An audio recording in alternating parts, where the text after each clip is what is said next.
Next up on the Cosmic News Network, First Contact with Joshua Pert. Good morning, Earthlings. Good. How you doing today? Good. How you doing today? Welcome to First Contact Radio. Welcome to First Contact Radio. To talk about all these things I'm talking about is because in life, everything is energy. Every single thing that's out there. Yo, it's First Contact with Joshua Poet. He's the man on the mic, just in case you didn't know it. Covering news from all around the globe, from the weather and space to UFOs. He'll talk politics and make you open your eyes. Conspiracy theories and government lies. He'll dig it all up and try to find the proof. Cause it's time to demand the truth. It's time. First Contact Radio. We have time to demand the truth. It's time. First Contact Radio. We have It's time to demand the truth. It's time. First Contact Radio. It's time to demand First the Contact truth. Radio. We have arrived. First Contact. Good morning, Earthlings. How you doing today? Welcome to First Contact Radio. Glad you could be here.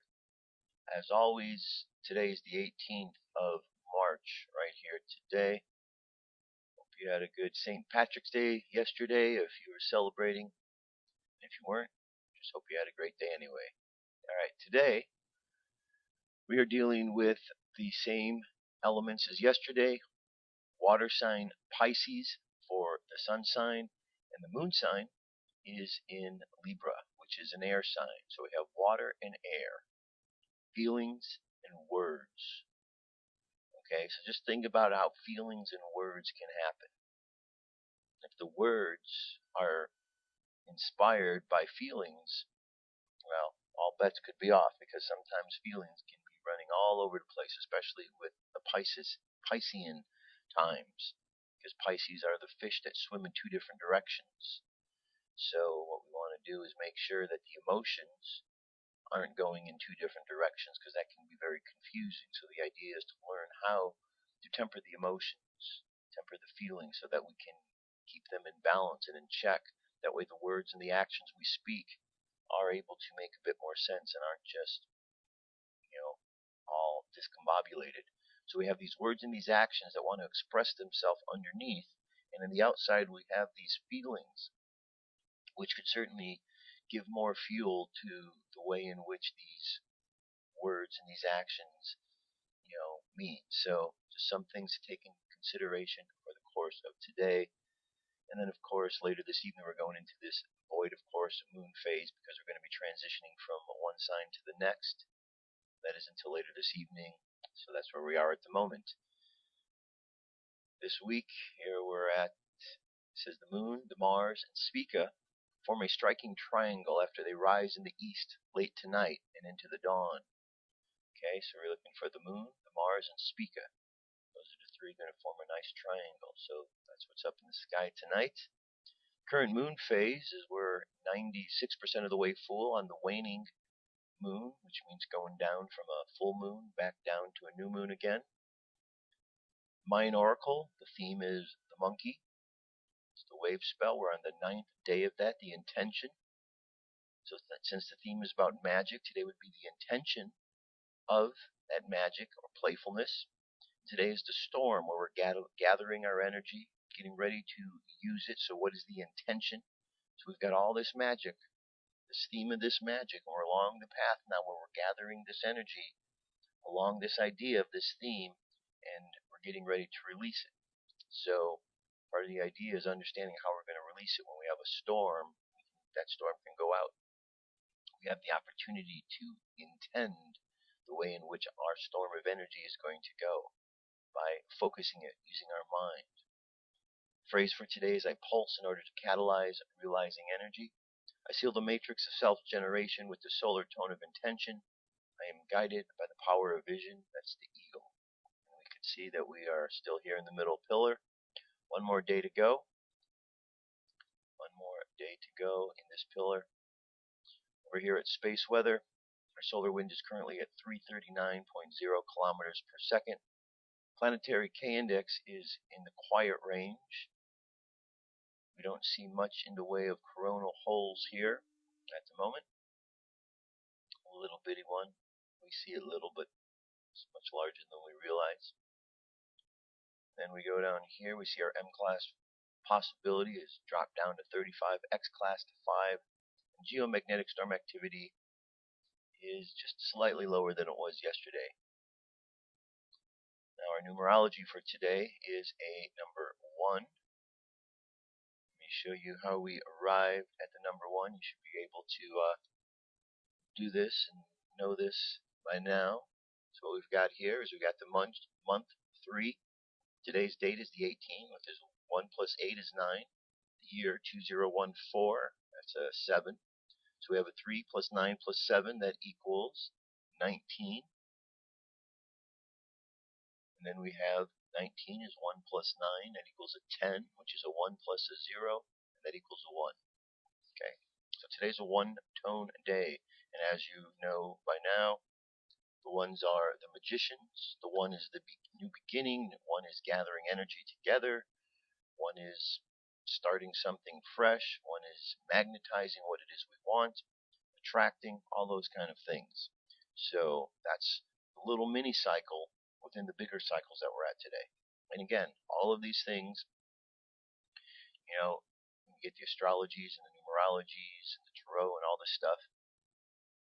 Ultimately, you can take them all and mix them all together and see where they all come together, how they're all similar, and where their paths intersect. And that's the idea. So just kind of take it slow. If it's confusing to look all of them at once, that's okay. Take one at a time. And when you look at it and then start to compare it to the other, and you start to see on a daily basis how it all fits together. Because remember, it's all about energy, and the energy that we have around us, these energy fields, are created because of agreements that we make. When we agree that we are going to look at a certain calendar system, for example, we agree that this is the timing frequency we're going to use. Therefore, we set up this energy field around us because our minds are operating according to this structure of time that we've set up. So it's important to look at the associations that we have set up down here on Earth. However, it is also important to be aware of what are the timing frequencies that exist outside of the man-made structures, outside of the earthly structures. And so that's when we look at some of the other ideas, the esoteric principles that are out there, the spiritual, the planets, the stars, the things that are not man-made. And as we look at those and we start to combine those, we begin to understand not only Earth time, but cosmic time. And therefore, we are able to operate better. And if we can understand Earth time and then cosmic time and then find a way to bridge those together, we do find a connection that is there. And that's what this is all about. So that is what it's all about. So showing the ones here today, individualistic, independent, leadership, drive, masculine, which is focused, the conscious mind.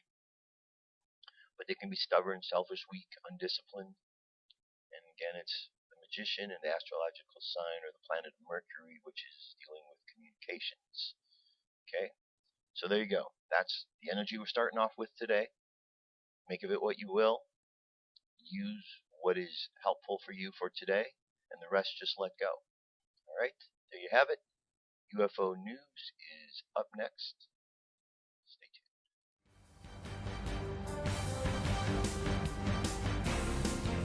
This is the UFO News with Joshua Poet.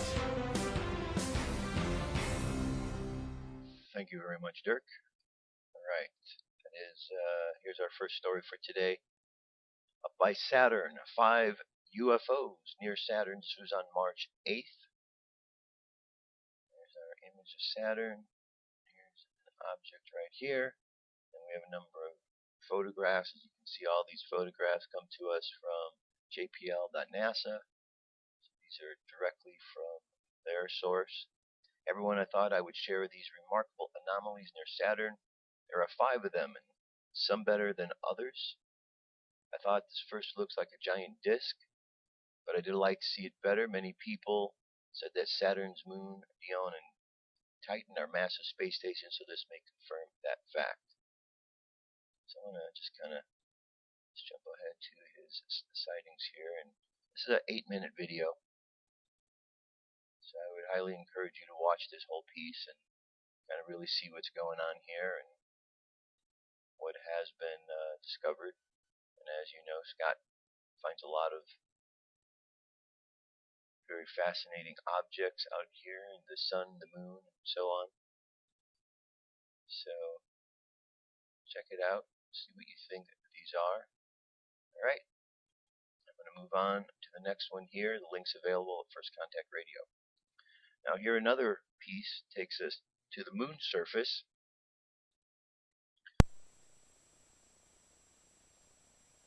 Okay, and what we have is this weird structure up there by the moon. That doesn't look normal, does it? Cloud-like structure on moon's surface. So let's kind of go down here a little bit. There it is again. Again, doesn't look normal. This is a weird one from the Apollo 10 mission. This was taken from the same series of photo that the Mylar piece was. It almost looks as if a moon base is creating the artificial cloud or whatever is, or what artificial cloud, or possibly the moon is letting gas out. This could be an image artifact from a very bright object. I withhold my judgment and give it to the fine subscribers. Okay? So, alright, pretty cool. So what do you think that is? Is that normal? Is that just swamp gas? Or moon gas? Don't know, but it's there and it looks interesting. Okay? So there you have it. Check it out. This video here is 5 minutes 10 seconds, really going through the explanations of what is been found there. Alright, now we're going to jump over to Costa Rica, San José, Costa Rica, 16th.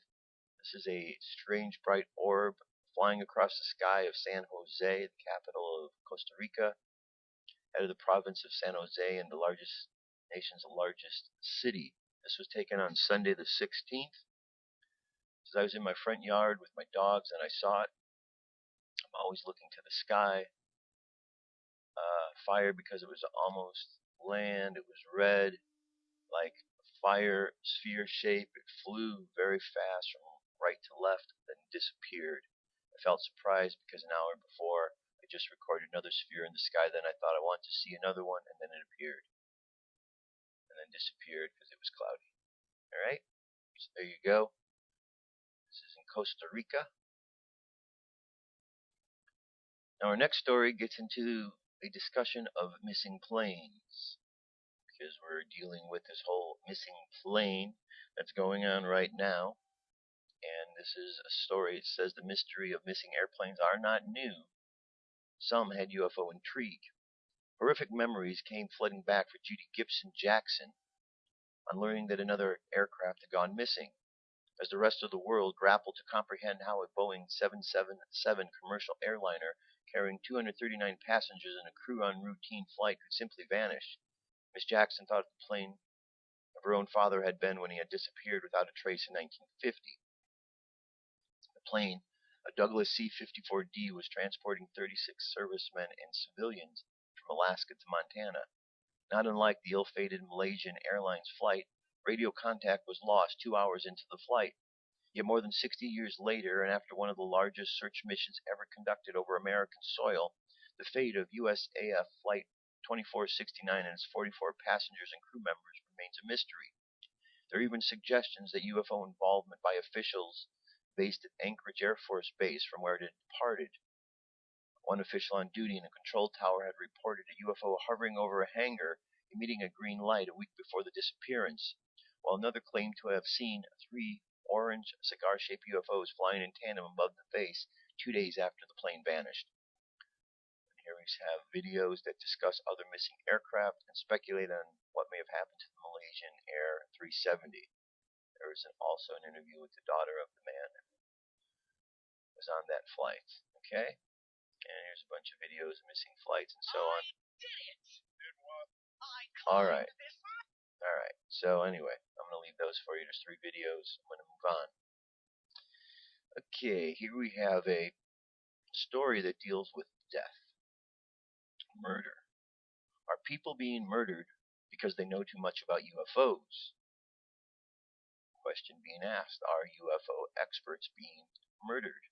New book investigates pattern of deaths. A crop circle researcher found floating in the sea and the rapid decline of a UFO expert who believed he had found an alien skull are the latest in what some claim is a pattern of suspicious deaths of UFO experts.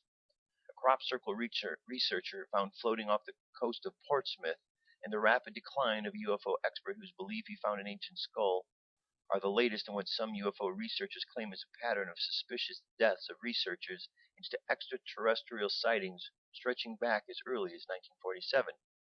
A plane supposedly shot down by the U.S. military is believed to have been carrying fragments of flying saucer, while the death of first U.S. Secretary of Defense James Forrestal is believed to be UFO-related. Some believe that victims number in the dozens. The pattern of suspicious death hit the headlines again this year as activist Steve Bassett spoke on the subject of the national radio show Coast to Coast in America. A new book, Close Encounters of the Fatal Kind by Nick Redfern, is due out this summer. Recent cases include 44-year-old Paul the Gay, who was a leading crop circle researcher who had worked on Mel Gibson's film Signs. He was found floating off the coast in Portsmouth, Hants, in February 2009, says Nigel Watson, author of Haynes' UFO Investigations Manual. Watson says that while many UFO researchers believe the killings to be the work of government agents, some believe the killings may be the work of aliens themselves to cover up their presence on our planet. Many of these cases could be coincidences or people trying to make something out of nothing, but there are certainly some strange incidents. Watson says UFO researcher Phil Schneider became increasingly fearful for his personal safety. Government vans followed him and several attempts were made to run his car off the road. Eventually, his worst fears were confirmed in January 1996. A friend broke into his apartment in Wilsonville, Oregon, where his dead body had been rotting for several days. At first, it was thought he had died from a stroke, and then an autopsy found that rubber tubing had been wrapped and knotted around his neck. When you collect the information together, there's a surprising number of ufologists who have died in strange ways and circumstances since the 1950s. Prominent activist Stephen Bassett supports the idea that the U.S. government has regularly murdered innocent citizens who have tried probing into the U.S. UFO cases like Roswell, or have tried to get the government to reveal the truth about UFOs.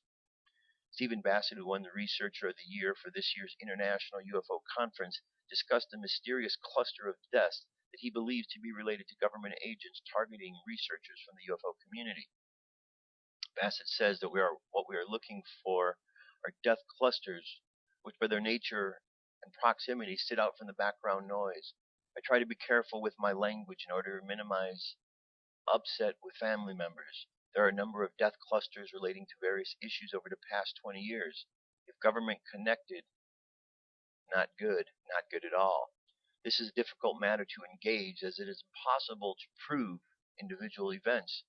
What I am doing is raising concern over death clusters which stands from the background noise. This is as risky as family members could be offended. I never say with certainty that a particular case is murder, and it wouldn't go there at all if it wasn't the only option to perhaps prevent further such deaths publicly. The theory that American government or the unknown forces have been murdering UFO researchers is not new, Watson says, with some claiming that suspicious deaths began as early as 1947 and that the death toll is several dozen or even more. As long ago as 1971, researcher Otto Binder claimed that at least 137 UFO investigators had died under mysterious circumstances during the 60s. A 30-year-long study by UFO researcher Timothy Hood has also revealed that since 1970s there are numerous cases of UFO researchers and investigators who have been murdered, suffered a sudden death, or have been victims of suspicious suicide or inconclusive natural causes. The earliest reported death occurred in 1947. Watson says the elements of the story are still unexplained. Deaths related to UFOs right back to Kenneth Arnold's first investigated a sighting of a fleet of UFOs in June 1947 and brought about a worldwide wave of flying saucer sightings. This involved the sighting of 6 donut-shaped UFOs by Harold Dahl that dropped hot slag material onto his boat, burning his arm and killing his dog in the process. The next day, his employer, Fred Lee Krisman, visited Maury Island, where he found tons of debris and saw the UFO in the area. Kenneth Arnold was called in to investigate the sighting, and feeling out of his depth, he invited 2 Air Force intelligence agents Captain Davidson and Lieutenant Brown to help him interview the witnesses. They weren't impressed with the validity of the sighting, but took away samples of debris for analysis. As they were returning to their base at Hamilton Field, California, the port engine of their B-52 craft caught fire, and they were killed when he crashed near Kelso, Washington State. An anonymous caller to the local newspaper named the victims before the crash was made public and claimed the aircraft was shot down by a 20mm cannon because it was carrying fragments of a flying saucer. When Kenneth Arnold took off from Tacoma, his engine failed, and he had to make a crash landing. On checking his aircraft, he found that his fuel valve had been switched off. Paul Lance, a reporter for the Tacoma Times, who covered the story, died suddenly 2 weeks later of meningitis. Ufologists today now think that this was an elaborate hoax to get out of hand that could have been instigated by the U.S. intelligence agency to discredit Kenneth Arnold's original sighting. Watson says that if he delves deeper, the theories grow increasingly outlandish. Furthermore, according to UFO conspiracy theory, the CIA killed President Kennedy because he wanted to share UFO secrets with the Soviet Union. Watson says, in addition, Marilyn Monroe was allegedly murdered because she was speaking too freely about UFOs. The night before her death, she had spoken to TV celebrity columnist Dorothy Killigan about the Roswell saucer crash of 47. Killigan subsequently died under mysterious circumstances on November 8, 1965. This shows how the various deaths can be woven together to support the idea that the truth about UFOs and alien visitations is being suppressed and discredited. While numerous rumors remain a constant hot topic within the UFO researcher community, Watson says, many of these stories sound outlandish, and many of these deaths do have credible explanations, so they don't go much beyond the UFO community. Government agencies could be at work, but it seems very extreme to murder people, especially over decades, when there are easy ways to discredit UFO researchers. The UFO Investigations Manual by Nigel Watson is available for all from good bookshops and internet shops. There's a link there. Okay, so very fascinating indeed, and something that is of deep concern to people in the UFO community.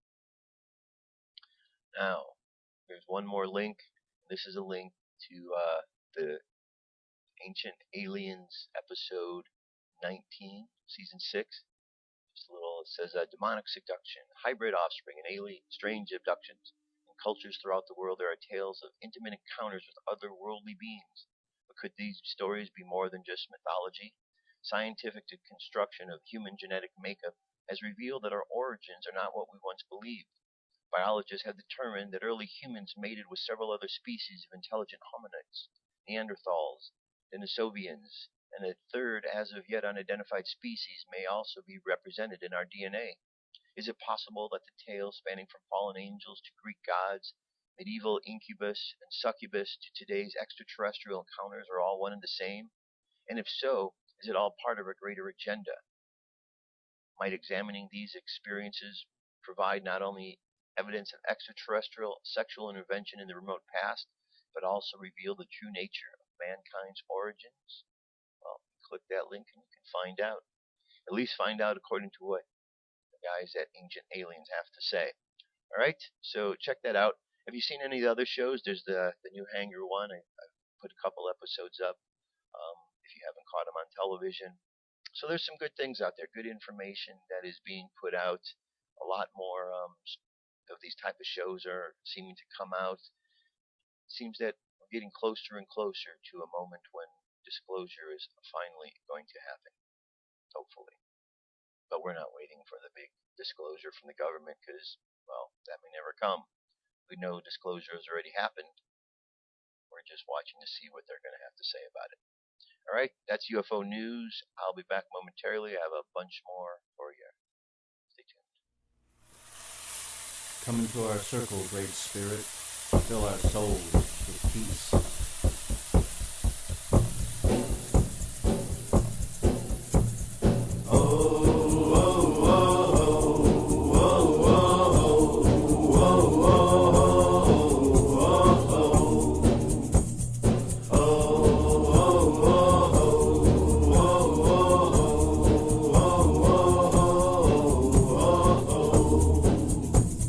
Great Spirit, send down your love, send down your love.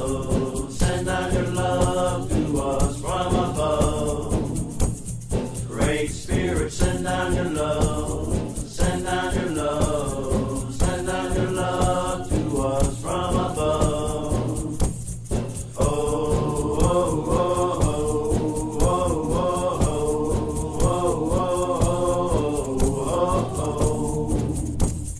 Great Spirit, shine down your light, shine down your light, shine down your light to light our way.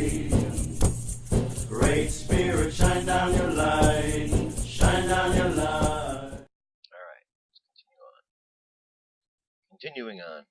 So today, I thought we're going to start off with this. Jesus. The lost years of Jesus. Now, you may have heard of this, or maybe not, but this information seems to be becoming more and more available out there in the world. And what this is stories about Jesus and his time of 17 years between 12 and 30.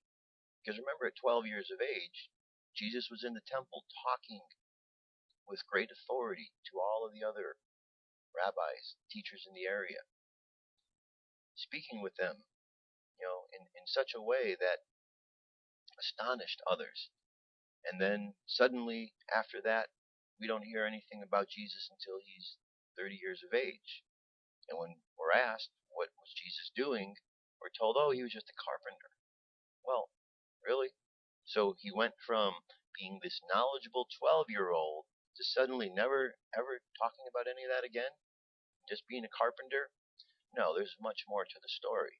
Much more. So here we have this guy, Notovich, and he has been a gentleman who has studied a great deal about the lost life of Jesus. And here are some of the highlights of that.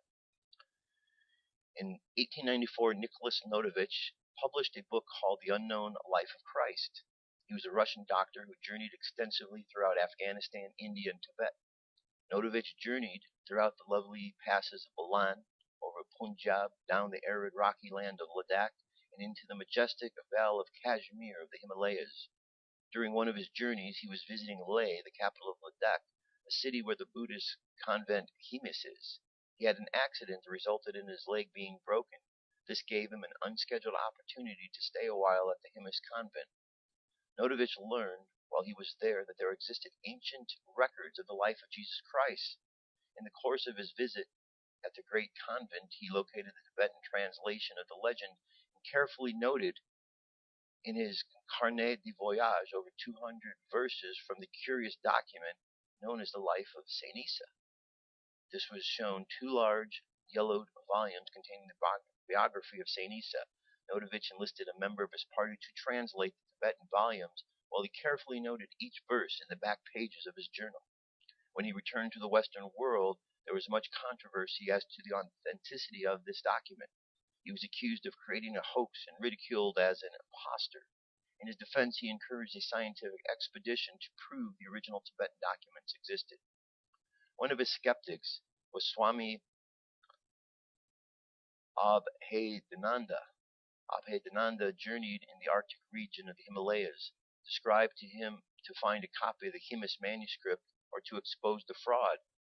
His book of travels, entitled Kashmir o Tibetai, tells us of the visit to the Himis group and includes a Bengali translation of 224 verses, essentially the same as the Notovich text. Abhedananda was thereby convinced of the authenticity of the Issa legend. So it goes on, there's a lot more here, but basically what he finds, in a little summary here, is that ancient scrolls reveal that Jesus spent 17 years in India and Tibet. From the age of 13 to 29, he was both a student and teacher of Buddhist and Hindu holy men. The story of his journey from Jerusalem to Benares was recorded by Brahmin historians, and today they still know and love him as Saint Issa, their Buddha. Okay, so wanted to bring this up first, and there's a lot to this. Check it out, just to show you a connection between Jesus and Buddha. Because if you look at what both of these men had to say, there's a lot of similarity. So we're going to talk about some of these right now. So this first piece here I've got a couple examples from each one, and it's getting to the idea of what Jesus and Buddha had to say about war. Because we're living in a time where there is so much war going on around us. We're told to be aware of the wars and the rumors of wars that will be out there, and we're like encouraged that this is something we should be doing. Yet we pride ourselves on being a Christian nation, but we're so willing to go fight in these wars and kill, which seems to be contradictory to what we learned from some of our greatest spiritual masters on this planet. So here's something.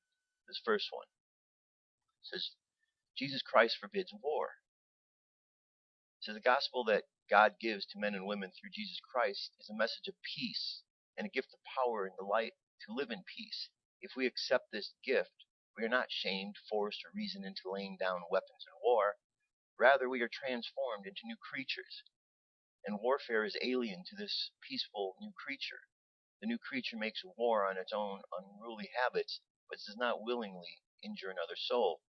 The creature grows ever more like Jesus Christ, who lived and preached in a way of life that has often challenged people, but never harmed them.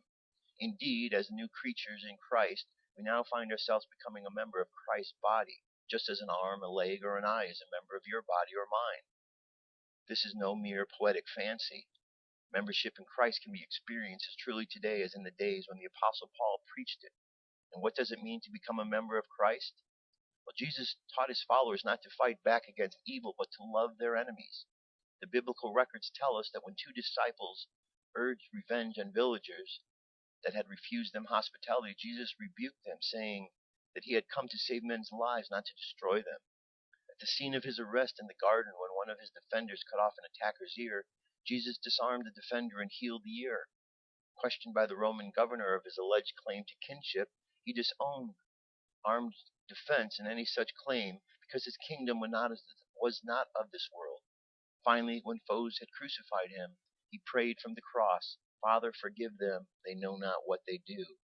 His followers maintained the unwavering peacefulness of his witness for over 2 centuries, again and again, choosing their martyrdom over a recourse to arms. Because Jesus accepted torture and death rather than protect himself by force, it should come as no surprise that the disciples taught not arts of self-defense, but the acceptance of all suffering as experience, knowingly permitted by a trustworthy God who will one day wipe away all tears from our eyes. And so the living Christ teaches us today to accept suffering when it can't be avoided, but without seeking to inflict injury in return. I send you forth as sheep in the midst of wolves, he instructs. Be ye therefore wise as serpents and harmless as doves. All right, so this is one example. So now let me go and bring another one up here.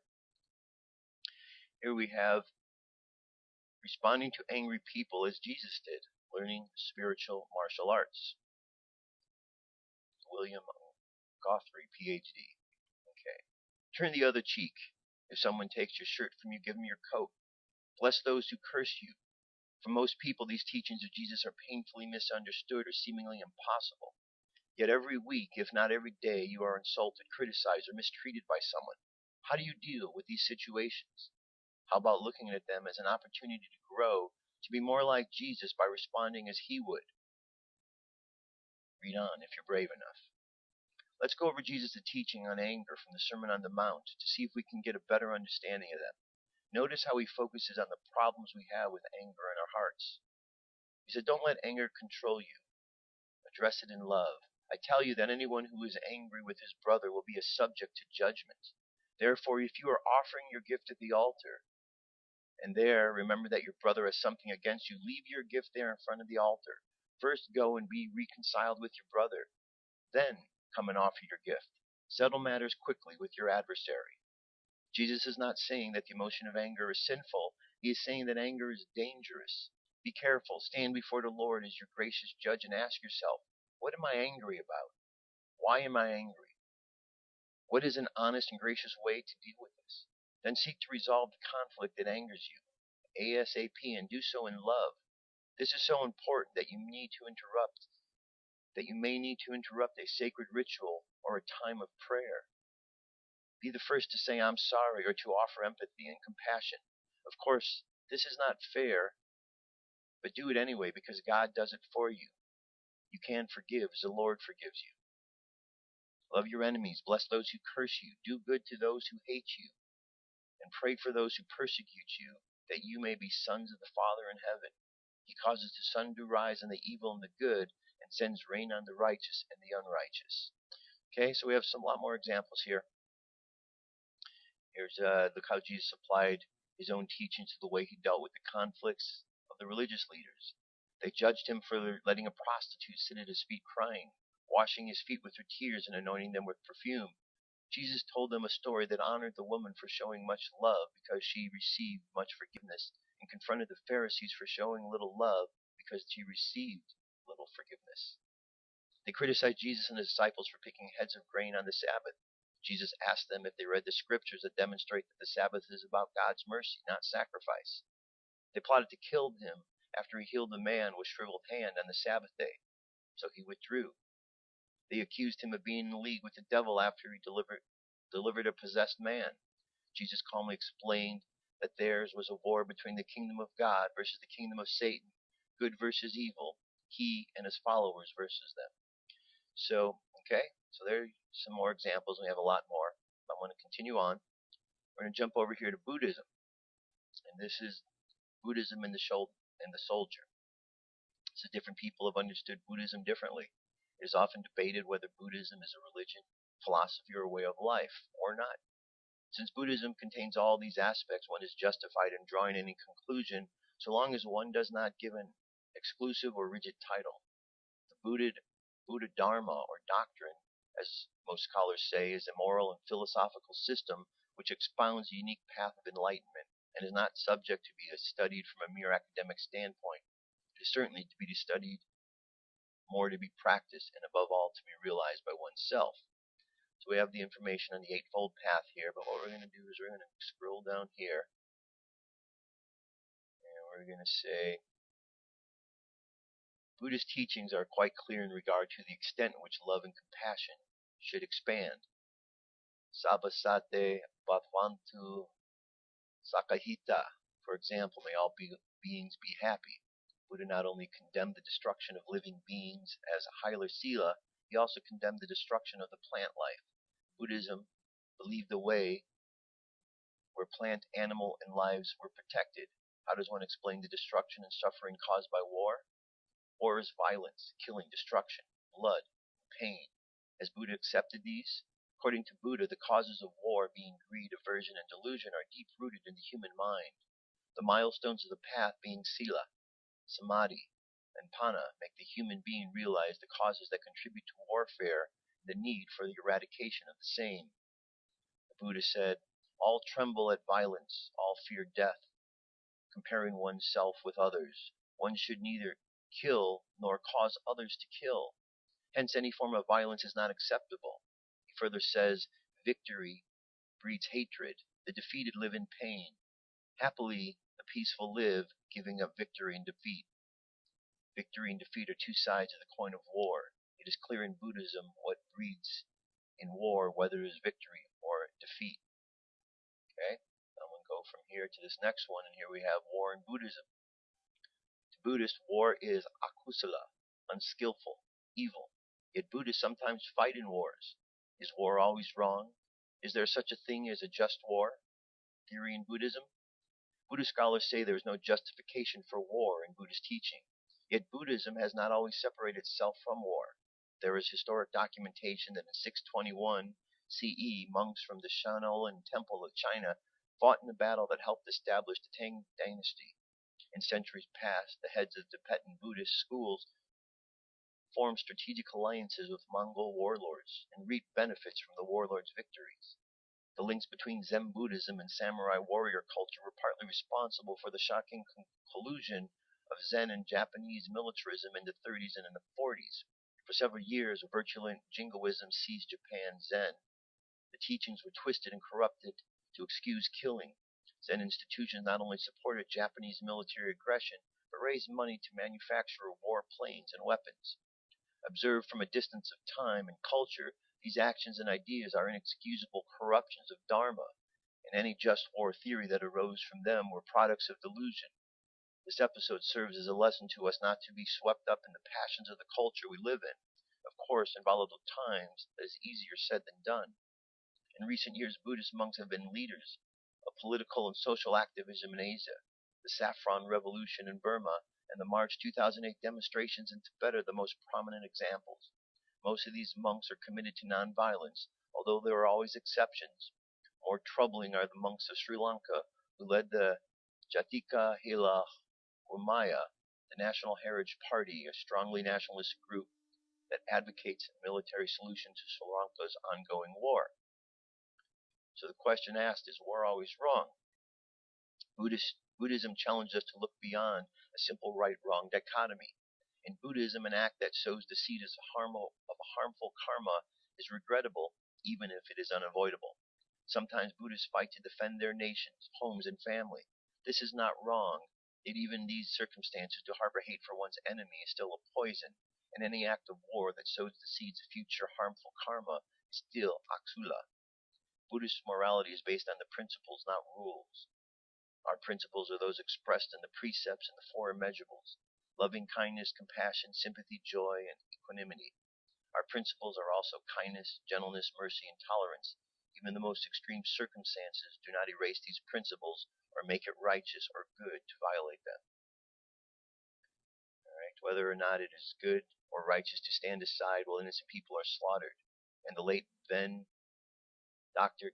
K. Sri Dhammaanda, Tibetian monks and scholars, said Buddha did not teach his followers to surrender to any form of evil power, be it a human or a supernatural being. Okay, so we'll go one more here, and this one now kind of takes things and really gives you some food for thought. Did Jesus come to bring peace or not? Because you heard all the things Jesus had said about peace, but now we have this. Do not think that I came to bring peace on earth. I did not come to bring peace, but a sword. For I came to set man against his father, and daughter against his mother, and daughter-in-law against her mother-in-law. And a man's enemies will be the members of his household. And in Luke, do not suppose I came to grant peace on earth. I tell you no, but rather division. For from now on, 5 members in one household will be divided, 3 against 2, and 2 against 3. And again he said to them, but now let him who has a purse take it along, likewise also a bag. And let him who has no sword sell his robe and buy one. But then we also have these other sayings. Salt is good, but if the salt becomes unsalty, with what will you make it salty again? Have salt in yourselves, and be at peace with one another. Peace I leave to you, my peace I give to you. Not as the world gives, do I give to you. Let not your heart be troubled, nor let it be fearful. These things I have spoken you, that in me you may have peace. And the word which he sent to the sons of Israel, preaching peace through Jesus Christ. Goes on to say that context is the key to Jesus' words. In Matthew 10:34, Jesus is speaking about the divisions that will come even among family members over their belief and the lack of belief about him. In that respect, he has come to bring division. This is also related in Luke 12:51. In Luke 22:36, Jesus is preparing the disciples for his departure. He is telling them that they will need to provide for themselves and even protect themselves. Up to that time, everything they have needed would have been provided. But after the crucifixion and ascension, they would again be on their own. They would need to work, provide for their families, and if need be, protect their own. Hence the mention of the sword. Of course, the Bible teaches that Christians are to be peaceful, loving, and forgiving. However, it also teaches us that we are not required to sit by idly when persecuted unrighteously. The rest of the peace verses justify just that, peace. Jesus did not contradict himself. When we look at his words in context, we can see what he was saying, and there was no contradiction at all. So, you see, there's quite a bit to this subject. We're taught to have war, but our spiritual leaders, the examples we have taught us that we need to be peaceful, but we're not to be walked upon. We're also reminded over and over that there's a spiritual battle going on. So if there's a spiritual battle going on, the idea then is not to harm the man or the woman who is engaged in that battle, but to have some sort of compassion or empathy because there is some darker force which is manipulating them, and that is where they're in their anger. That's where that spiritual battle is. So we have to look past the physical to see what is that force in the spiritual realms. What is that energy that is influencing that? And if we can get to that, that's where we make the change. That's where our battle should be against the evil, not against the persons that are dealing with it and affected by it, but the source of it itself. And that's where we use the love and all the other things we do to counteract all of that. You know, we see every day that we are pushed into war and battle through fear. There's one thing that's going on in the news these days, and it should be a wake-up call for everybody who's watching the news. Flip through and you start to see that Fox News and CNN are agreeing with each other. And they're agreeing with each other on this issue of the Malaysian flights, and they're all telling the same story. And then as the story continues on, they're evolving that story into, oh, I hate to say what's really happened to these passengers. Something really bad's going on with them over there. We can't even talk about it. And others are saying how this plane is now in some other country and is being refueled and filled with bombs and all kind of stuff, and it's going to go out and target. Yet there is no proof to any of these things they are saying. Zero proof. Yet this is what is being pumped out from all of the stations to create fear, to play upon you with fear, so that you then have this warlike mentality to go out and fight. But that's not what we're taught. That's not what Jesus and Buddha and others taught. We're supposed to look beyond that. Just imagine if we lived on a planet where instead of fighting, we were able to overcome that warlike aggression. What kind of planet would we be? What kind of communication would we have with each other? It'd be pretty awesome if we were past the point of war, if we allowed that anger to remove itself from our system. I believe that it's something that it's a possibility for us, but we all have to go and reside in that place of love. We have to continually practice that and encourage that from others, because it's not encouraged on a regular basis, not at least from the mainstream channels that are out there. So that's very important. Now, we're going to move on to this next piece here. This is from in5d.com. And look at the similarity, the synchronicity of this story. This one says, what can I do as a galactic warrior? And isn't that the question, what this is all about? That we're warriors, but how do we fight without fighting? How do we stand up without all of the violence? Well, that's the trick. This article is by Michelle Walling. You feel like you came here as a galactic warrior but don't know what your mission is? Do you feel an impatience in knowing what is happening with the genocide on the planet but don't know how to stop it? Those of us who have awakened know how the population of the planet is being sickened by radiation, chemtrails, GMO, food, herbicide, pesticides, viruses, and diseases. If you have awakened to the state of dire emergency on the planet right now, you know that every aspect of living has been controlled by the small elite group called the Illuminati, that have been successful at dominating the planet through an elaborate plan that is its foundation rooted in money and greed.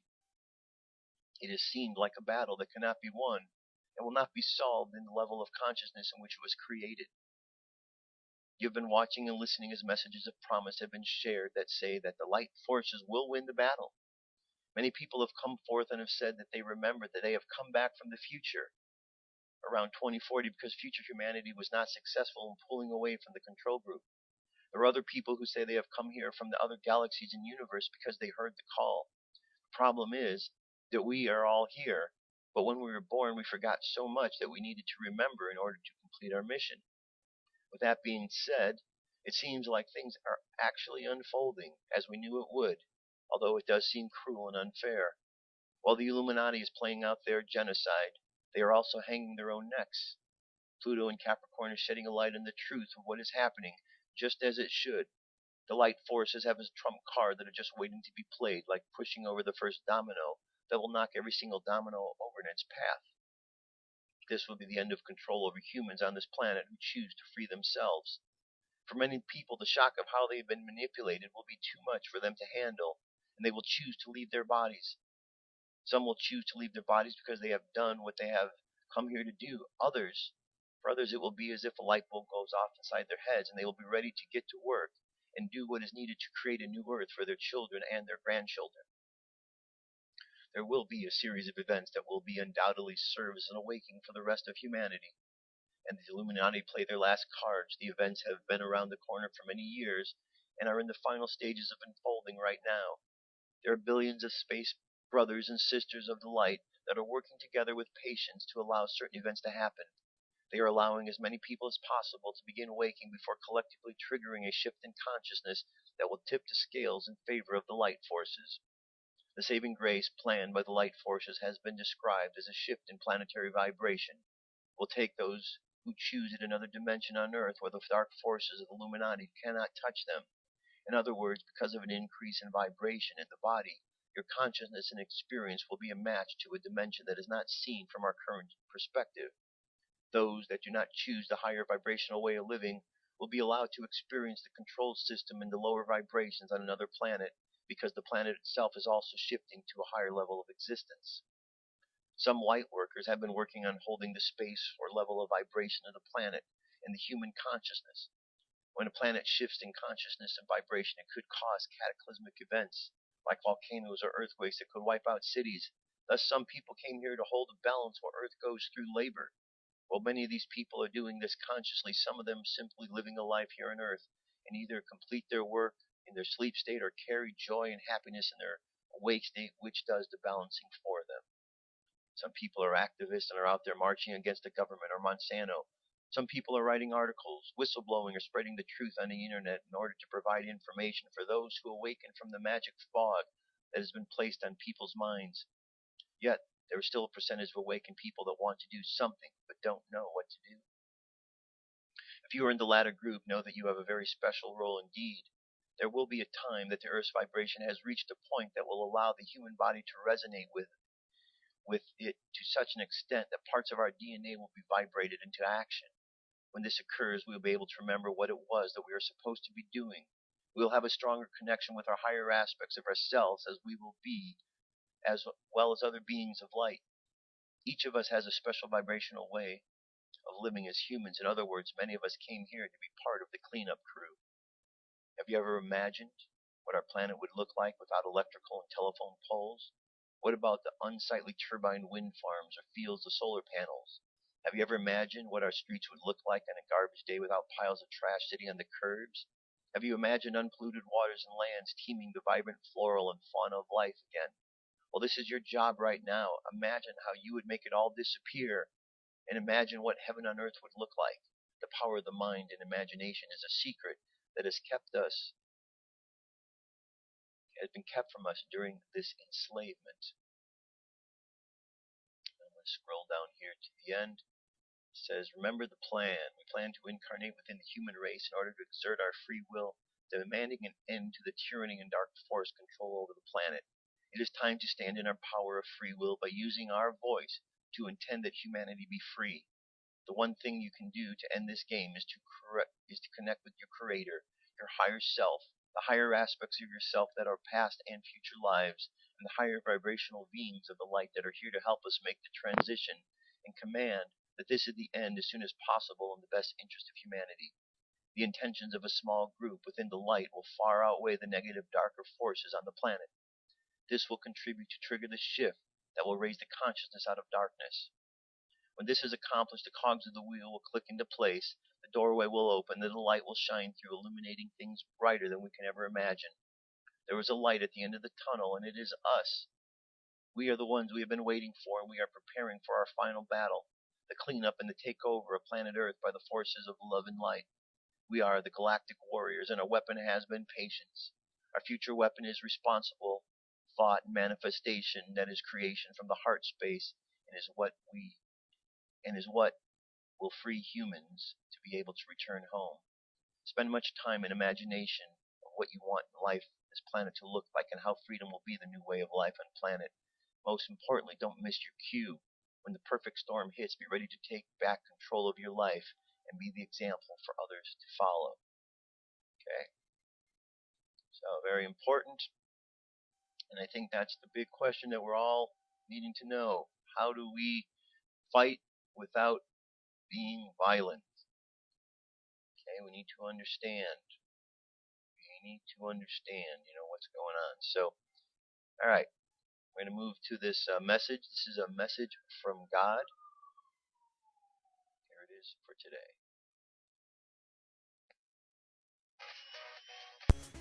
Glory be to God on high. Blessed art thou, O Lord our God, King of the universe. You have kept us alive, sustained us, and brought us to this wonderful moment. We give thanks to you for thy great glory. I've just come home, and I feel like I need to say something, and I don't know what it is. And so I've sat down on my couch, and I've been filled with the Spirit of God, and I'm going to speak for God. Thank you, God. I'm overcome with tears right now as to what this message might be, but it sounds like it's going to be something really good. Thank you, Heavenly Father. Thank you for keeping us alive, sustaining us, and bringing us to this wonderful moment. Wow, I'm completely filled with something here. Kind of rocking back and forth. Definitely filled with the Spirit of God. And I'm just going to explain it to you as to what's going on, since it is a recording. And I'm just completely filled with energy. Thank you, Heavenly Father, that you have a message for us. Thank you for blessing us with your presence in our lives through verbal form. Thank you very much for using me, for allowing me to be used by you, that I may help your creation, that I may help the members of Earth, the inhabitants of Earth, as they come upon this time in their life where everything is changing in real time, where everything is changing for the good. And it might not always seem like it's changing for the good, because sometimes things happen in the meantime that don't look so great. The message today, for all who are listening, is that if something crosses your path today or tomorrow, specifically these 2 days, please be informed that it is only temporary, that sometimes we take a step back before we take a step forward. But we are always moving forward, and God is always with you. And goodness and truth shall always prevail upon this planet, no matter what. Goodness and truth will always prevail upon this planet, no matter what. Goodness and truth will always prevail upon this planet, no matter what. Whatever happens, whoever tries to bring the earth down, they will not succeed. You need to know that. He who has ears, let them hear. Let them know that today, tomorrow, and always, I am the Lord your God, and I will not leave you or forsake you. That in times like these, we do indeed have all of the power in place to take care of anything that may happen on this planet, anything that may happen on this earth. Be it known, I am the Lord your God, that there is goodness and truth everywhere. No matter where you may be, there is goodness and truth wherever you are. It will never leave you. It will never forsake you. It lies within you, and it lies within the hearts of humankind. Let it be known that those human beings who are not acting out of kindness and love have been altered, have been tampered with by those who are not human. And even those human beings who are making these bad things happen to their fellow human beings are not under their own control. And I am here to tell you that God reigns. My God reigns forever on high. My God reigns forever and ever.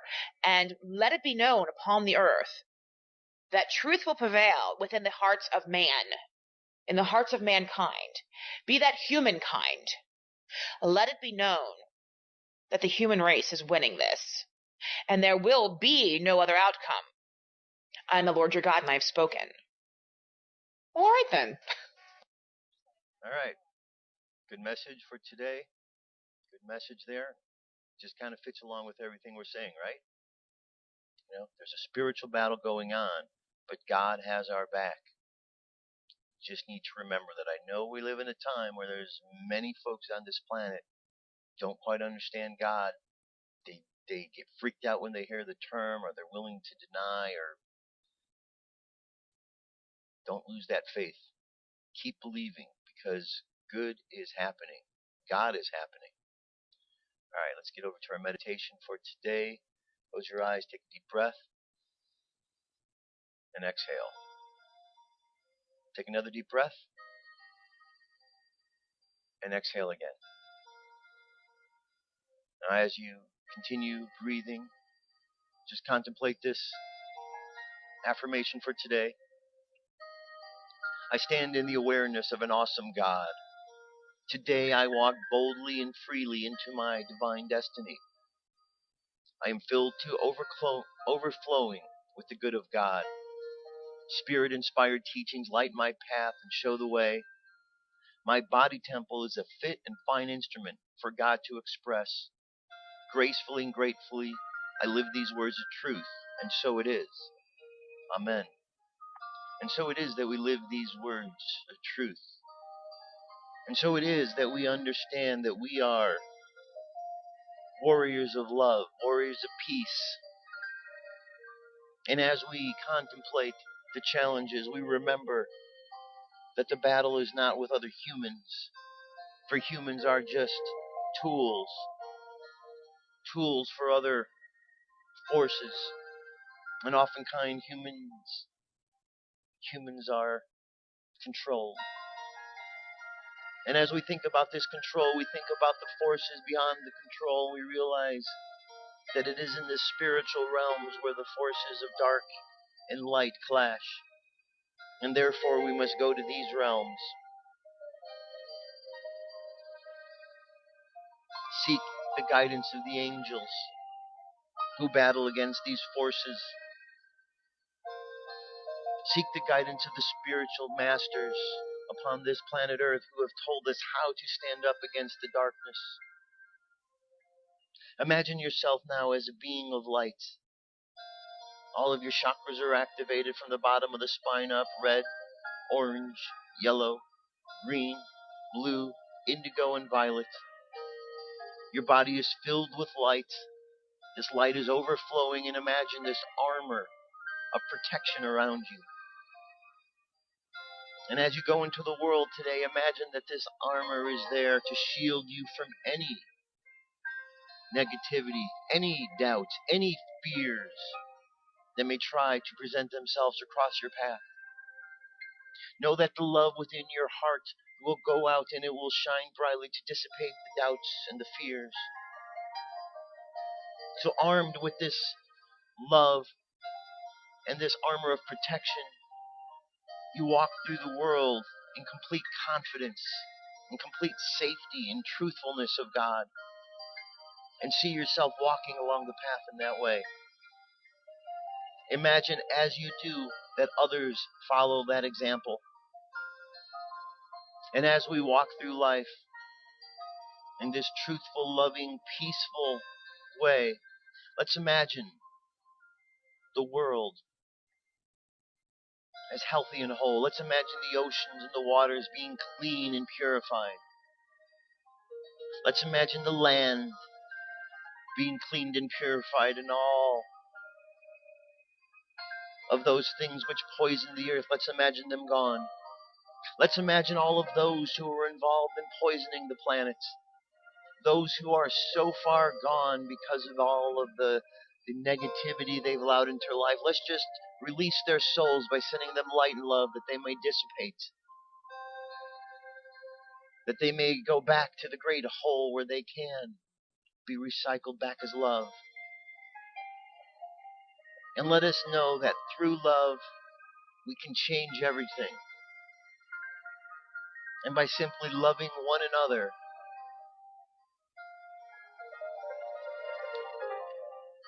we send a message to the world, to the universe, that we are going to live as love and evolve as love, because we understand the nature of all things is love. So let's just continue on that journey today, knowing we are fully protected with this armor of God, and we are sending out love as we move through the world. So let our subconscious mind continue on this journey. And let's bring our conscious mind back to the present moment on the count of 3. 3, coming back to the present moment filled with confidence. 2, coming back to the present moment filled with faith. And 1, coming back to the present moment happy, healthy, and whole. Happy, healthy, and whole. Go ahead and take another deep breath. Exhale. and open your eyes. That's it, my friends. Thank you for being here today. We're all spiritual warriors. We're all here to make a difference.